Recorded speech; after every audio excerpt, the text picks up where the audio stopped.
Good evening. अब हम पढ़ेंगे इंग्लिश ग्रामर। टॉपिक है हमारा एफेक्स, AFFIX। एफेक्स क्या होता है बेचारा एफेक्स? वह शब्दांश, शब्द प्लस अंश बनता है शब्दांश। शब्द प्लस अंश क्या बन जाता है जी? शब्दांश। शब्द तो मालूम है वर्ड, अंश हिस्सा, भाग, यानी कि एफेक्स जरूर किसी शब्द का अंश होता है, हिस्सा होता है, उसका भाग होता है। तो एफेक्स वह शब्दांश, अब शब्दांश में आएगा क्या? फिर या तो कोई एक लेटर आएगा, ए लेटर है मतलब एक लेटर मतलब वर्ण या अक्षर, ये तो कोई एक लेटर आएगा, ए हो, बी हो, सी हो, डी हो, जेड हो, ए से लेकर के जेड तक कोई भी एक लेटर हो सकता है, या फिर एक ग्रुप ऑफ लेटर्स, कुछ लेटर्स का एक ग्रुप हो गया। जैसे कि ई डी, दो लेटर मिले ना, एक ई मिला और एक डी मिला, एक ग्रुप बन गया ई डी। ई एस, ई और एस एक ग्रुप बन गया। एल वाई, एल और वाई का एक ग्रुप हो गया। तो वो शब्दांश क्या हो सकता है? क्या तो लेटर हो सकता है या फिर ग्रुप ऑफ लेटर हो सकता है, जिसका स्वतंत्र रूप से अपना कोई अर्थ नहीं होता है। उस शब्दांश को कहीं अगर लिख दिया जाए, यानी कि उस लेटर या ग्रुप ऑफ लेटर को कहीं लिख दे, तो उसका अपना खुद का कोई अर्थ ही नहीं होता, कोई अर्थ ही नहीं निकलता है जी। फॉर एग्जाम्पल, अगर कहीं हमने एस लिखा, बेचारा एस का कुछ अर्थ होता है क्या? कोई अर्थ नहीं है। ई एस लिखा, कोई अर्थ नहीं है। एल वाई लिखा, कोई अर्थ नहीं है। NESS लिखा, कोई अर्थ नहीं है। HOOD लिखा, कोई अर्थ नहीं अपना। UN लिखा, कोई अर्थ नहीं है। ना तो ये लेटर का कोई अर्थ है, ना इन ग्रुप ऑफ लेटर्स का कोई अर्थ है। इनमें से किसी भी शब्दार्थ का अपना कोई अर्थ नहीं है। परंतु जब वह किसी शब्द यानी कि वर्ड के आगे या पीछे लगता है, तो उस शब्द का रूप और अर्थ बदल देता है।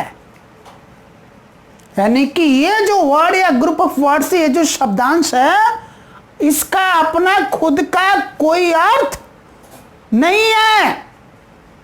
लेकिन अगर इसको किसी वर्ड के आगे लगा दें या किसी वर्ड के पीछे लगा दें, तो जिस वर्ड के आगे या पीछे इसको लगाएंगे, उस वर्ड का अर्थ बदल जाएगा, उसका रूप बदल जाएगा।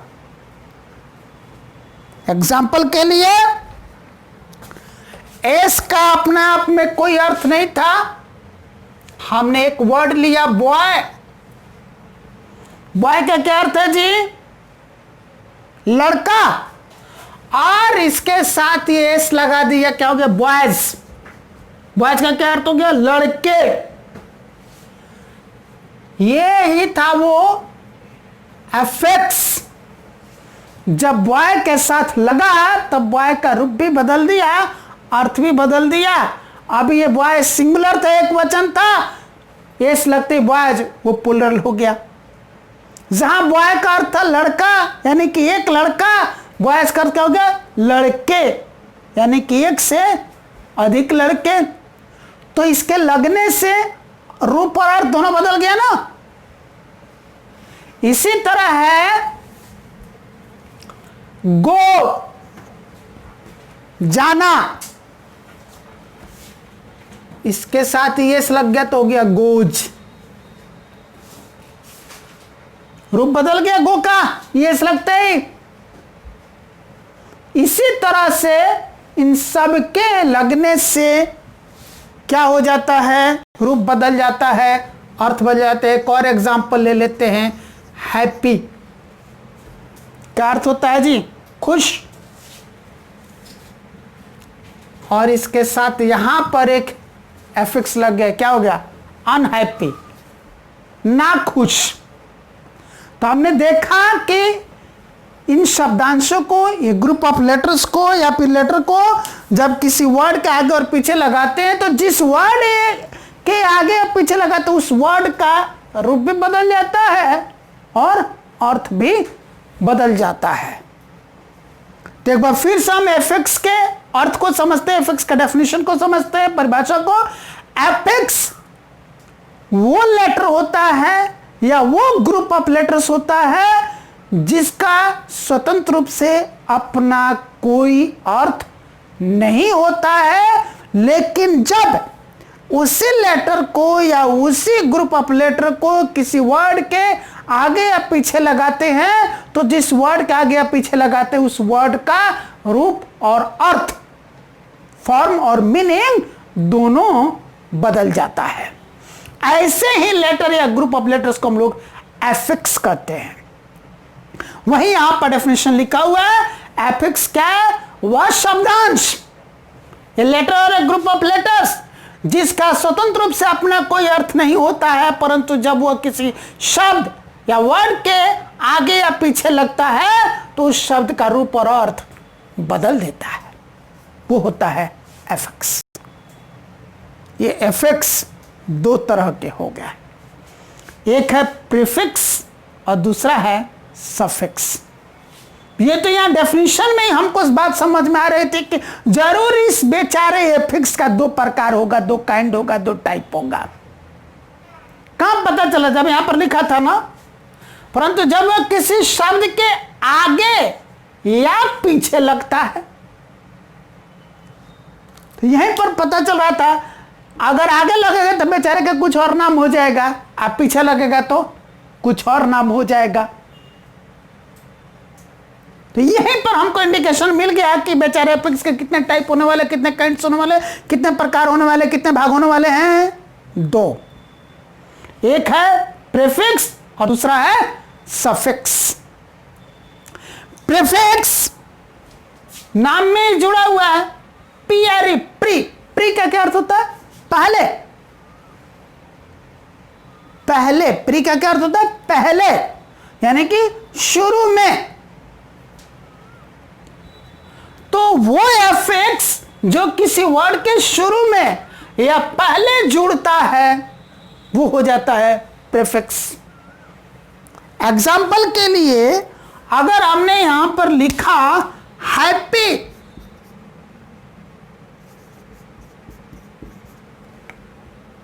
इसके शुरू में एक एफिक्स जुड़ गया, UN अन, ये हो गया अनहैप्पी। तो यहां पर ये अन क्या हो गया, प्रीफिक्स हो गया। ठीक इसी तरह लाइक,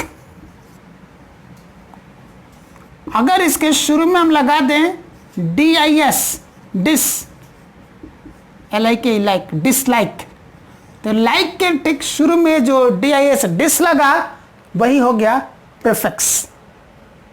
यानी कि वो एफिक्स प्रीफिक्स होता है जो किसी वर्ड के पहले या शुरू में लगता है और उस वर्ड के रूप और अर्थ दोनों को बदल देता है। जैसे यहां पर अन लगने से हैप्पी का रूप भी बदला और अर्थ भी बदल गया। जहां हैप्पी का अर्थ था खुश, अनहैप्पी का अर्थ हो गया ना खुश। लाइक का अर्थ हो गया पसंद, डिसलाइक का हो गया नापसंद। अर्थ बदल गया, रूप बदल गया। ठीक इसी तरह सफिक्स, ये वो एफिक्स होता है जो किसी वर्ड के अंत में जुड़ता है। और जाहिर सी बात है, जुड़ेगा तो क्या करेगा, उस वर्ड का रूप भी बदल देगा, उसका अर्थ भी बदल देगा। तो जो एफिक्स वर्ड के अंत में जुड़ करके उस वर्ड का अर्थ और रूप बदलेगा, वो वाला एफिक्स क्या कहलाएगा, सफिक्स कहलाएगा। जो पहले जुड़ करके किसी वर्ड के शुरू में या पहले जुड़ करके उसका अर्थ रूप बदलेगा वो क्या कहलाएगा? प्रेफिक्स कहलाएगा। जो बाद में जुड़ेगा यानी कि अंत में जुड़ेगा वो क्या कहलाएगा? सफिक्स कहलाएगा। जैसे एग्जांपल के लिए गर्ल, ये हो गया गर्ल्स, यहां पर अंत में आया एस, यही एस सफिक्स हो गया। गर्ल का अर्थ है लड़की, गर्ल्स का अर्थ हो गया लड़कियां। ये तो लगते ही क्या क्या रूप और अर्थ दोनों बदल दिया ना। ये कहां सिंगुलर था, ये पुलर हो गया। उसी तरह से है गो, अभी थोड़ी देर पहले एग्जांपल लिखा था ना, गोस, ईएस सफिक्स हो गया। इसका आते उसका क्या बदल गया जी? फॉर्म बदल गया, अर्थ भी बदल गया, यूज भी बदल गया। ठीक इसी तरह और एग्जांपल ले सकते हम लोग, फिक्स, फिक्सेस, ईएस यहां पर सफिक्स हो गया। इसी तरह से कोई भी एफिक्स जो किसी वर्ड के शुरू में आकर के उसका फॉर्म और मीनिंग चेंज करेगा वो प्रेफिक्स कहलाएगा। जो बाद में किसी वर्ड के बाद में अंत में लग करके उसके फॉर्म और मीनिंग को, रूप और अर्थ को बदलेगा वो सफिक्स कहलाएगा। यहां तक क्लियर है? अब इसके डेफिनेशंस और इसके ढेर सारे एग्जांपल्स मैं आपको नोट्स में दे दूंगा और वो नोट्स आपको आपके ऐप के स्टडी मटेरियल में मिलेगा। Thank you.